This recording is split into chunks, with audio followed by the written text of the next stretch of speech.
Smile, be, chat, join for networking. Hi, I'm Brian Morrison, and I'm going to be telling you my story about my life up until today. I'm, as you can tell, I'm from Scotland, my accent, from Glasgow. I was born in a little town called Moncton, which is in Ayrshire, just outside Glasgow. I lived there with my mother and my father until I was 2 years of age, and then my mother and father separated, and my mother and me moved into Glasgow. We lived there with my grandparents until I was about 8 years of age. And then when I was 8, my mum decided that she would go and get her own house, and I would get my own bedroom. I was like, that, brilliant, do you know what I mean?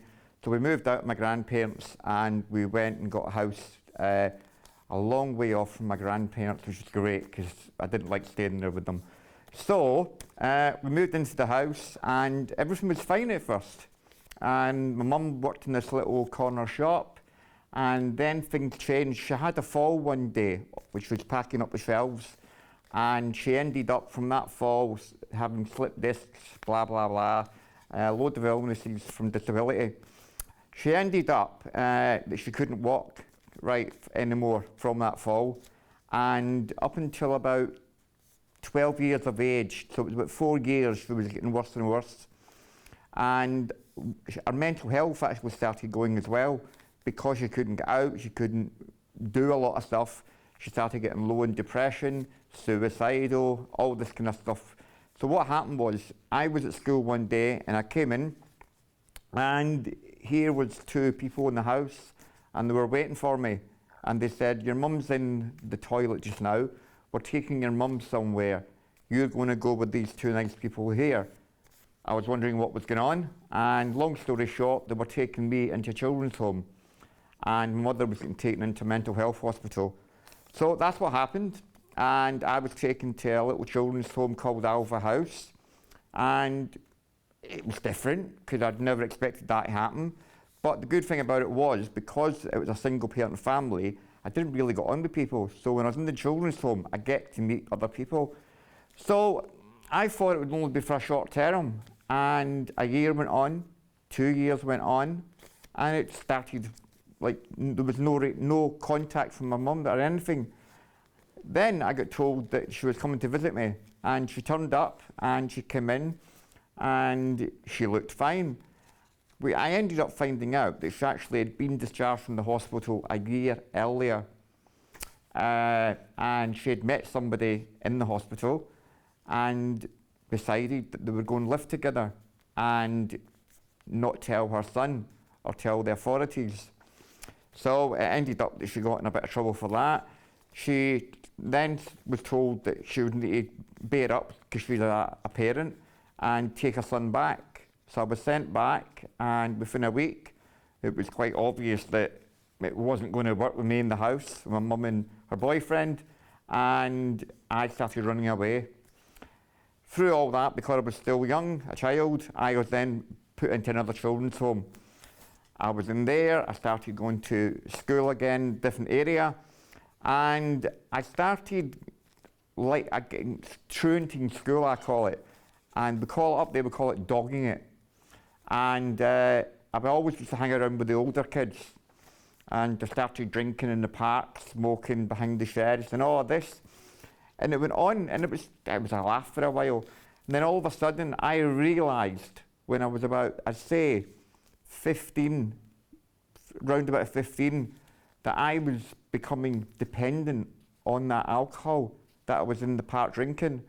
And I didn't know why, because I didn't know what addiction was. I didn't even heard of addiction.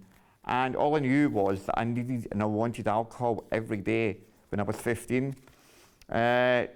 All my pocket money that I used to get from the children's home, I would deliver, like do newspapers, anything I could do to get money, because I always wanted to get like a bottle of cider or something every day to live through the crap of being in the children's home, to be honest. That went on, and then when I was 16 years of age, back then, you were actually told to go out in the big world and live. So my 16th birthday, I was out there in the streets, didn't know how to get a house, didn't know where to live. I ended up getting a coach down to London. The old saying, the streets are paved with gold in London. I got down there, I ended up sleeping in alleyways with drunks, drug addicts, prostitutes, everything on my 16th birthday. That went on, and between, I'd say 18 months to 2 years later, I then became totally depressed. I wasn't washing, I was like drinking every day, and I'm talking about morning, afternoon and night. And I was in and out of psychiatric hospitals for suicide attempts. This was just before I was even 18. When I got to 18 years of age, I thought, I can't keep doing this. But I didn't have any family, so I said, I can't go back to my mum, not wanted. And I started feeling sorry for myself, poor me, do you know what I mean? And then I said, no, I can't keep doing this. So I thought, I'm going to need to do something. So I then decided, because my mum had mental health issues, I always in the back of my head, if I can work in mental health, maybe I can help her and she'll then want me back. So I then went to do my nurse training in mental health, and it was 3 years training, and 1 month before the 3 years was up, for some reason, I don't know how they didn't know about that drinking for over 2 years. I was always drunk during my training for 2 years, nobody noticed. But near the 3 years were up, I nearly qualified by 1 month, and I woke up in the morning this day and I was asked to leave the hospital. I asked why, and it ended up that I had a blackout, which means I couldn't remember anything. I had been to the hospital bar and they closed the bar and I was shaking for more alcohol, so it was starting to get really bad that I was starting to shake. I left. I then decided that I would just go back to London, and I started sleeping in the streets again, going into night shelters. That continued, and that's what I did between the ages of 18 and 25. All I did was drink, be homeless in the streets, be a bum as I used to get called. Glasgow, London, anywhere. I would just be homeless, used to have a beard down to here, horrible, dirty.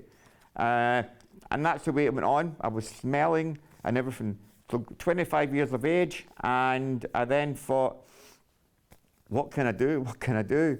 And I went to the doctor once and I said, there's something wrong. My memory's going. And he didn't ever say to me, how much do you drink? Even though he must have smelt it. So because no one mentioned it, again, addiction I'd never heard about, and I just continued my life. I then woke up, and when I say woke up, what I mean is I was in another blackout, and I came around this day, and I was in a house, and there was a party in this room, and I turned around to one of the people beside me, and I said, excuse me, where am I? Who are you all? And they looked at me as if I was bloody crazy. I mean, if I'd been asked that with somebody, it ended up that I was in the room with all my friends, and also the person I was asking, who are you, had been a partner for 3 years. And I didn't even know about this. I had no memory. The house that I'd come out of this blackout in was my house. I had a car outside. I had passed my driving test. No memory of it. No memory, and I passed my driving test. Long story about that. I believe I was told by this partner that I couldn't even remember meeting that I'd actually took loads of mints and I'd passed. That's all it is. I passed and I was drunk. So that was fine. I then couldn't work out how I had no memory of all this, so I blamed it on the town that I was in. And I said, right, I need to get out of this town. And then again, I keep saying blackout, but all of a sudden I'm deep into this blackout again. And next thing was, I woke up in a bed and breakfast, and I went down the stairs and I said to the people in this, but I didn't even know it was a bed and breakfast at first, and I said, where am I? And they just looked at me as if I was mad, do you know what I mean? And they said, you're in Blackpool. And I went, all right. The last I remember, I was in Buckinghamshire. And I went, right, okay. So I saw the bright lights and all the pubs and cheap drink, and I just continued drinking, never ever thinking there was anything wrong.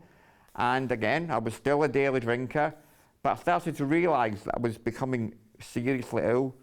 Clothes were falling off me. I was down to, I remember being about 8 stone, and it got to the point that I was barred from all the bars in the Blackpool town centre, not because I was trouble or anything, because I literally was just needing drink all the time, and they said, look, we can't let you in. So I was barred from a lot of the bars, and it got to the point that I couldn't walk because my body I wasn't eating nothing. I was bringing up blood from the mouth, from the back, everything. And taxi drivers ended up delivering the alcohol to me. And I was on my feet crawling along to open the door and pay them and get the alcohol. So that's the way it went on. And it was till March 2005. And I don't really remember much about it because I was so ill.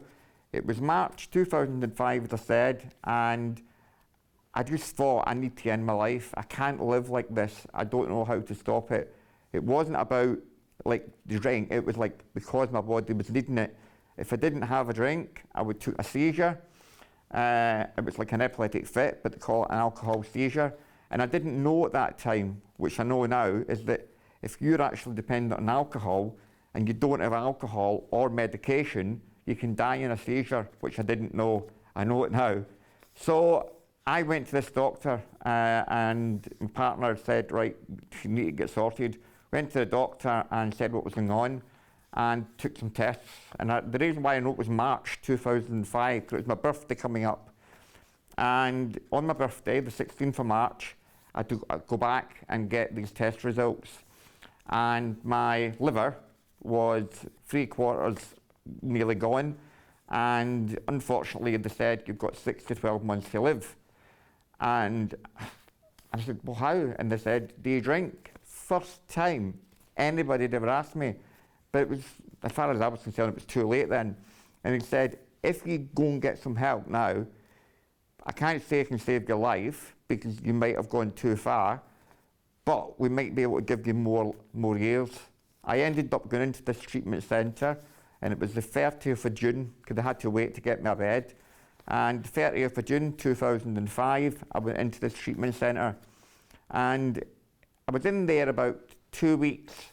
And again, this little blackout I keep talking about. I woke up in this bed and I said to this other guy who was in the other bed, and I went, where am I? Is this a hospital or what? No, it's a treatment centre. For what? And it's for alcohol. And I went, all right, okay. And I went out the door and I was still weak and I couldn't walk. And the nurse came running up and helped me up, and she says, are you all right? And I said, how long have I not to drink for?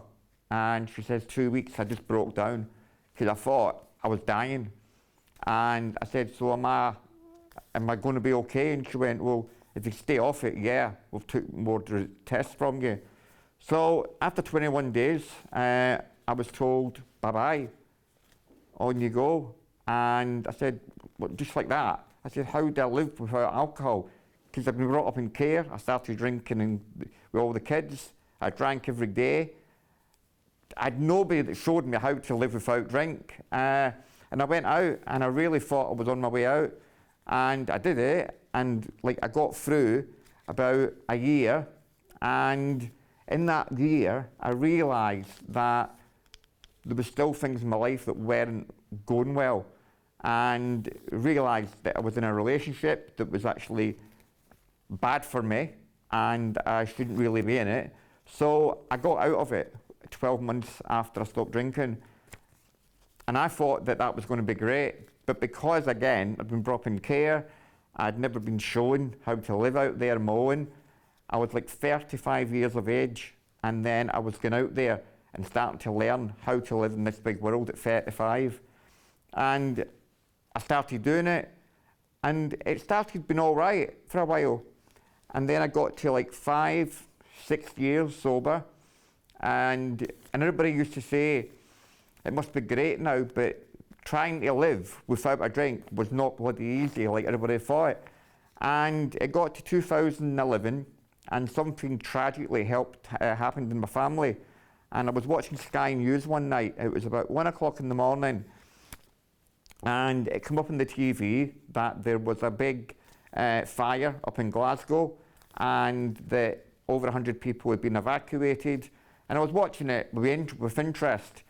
By 2:10 in the morning, I then realised the fireman was being interviewed, and they said there's one fatality death, and he mentioned the address. I then realised that was my mother's address. I rang the police and I said, look, this big tall block of flats is on fire. I believe somebody's died on the 5th floor. And they had to confirm who I was me. And they rang me back about 3 o'clock in the morning, and yeah, it was my mother. So my mother had died in this fire. And that night, I turned around and I nearly took a drink. And everybody thought when I went to Glasgow the following day that I was going to go back on the alcohol. God knows to this day how I didn't. But the thing is, I got through that, and just about 2.5 weeks ago, I had 10 years sober, do you know what I mean?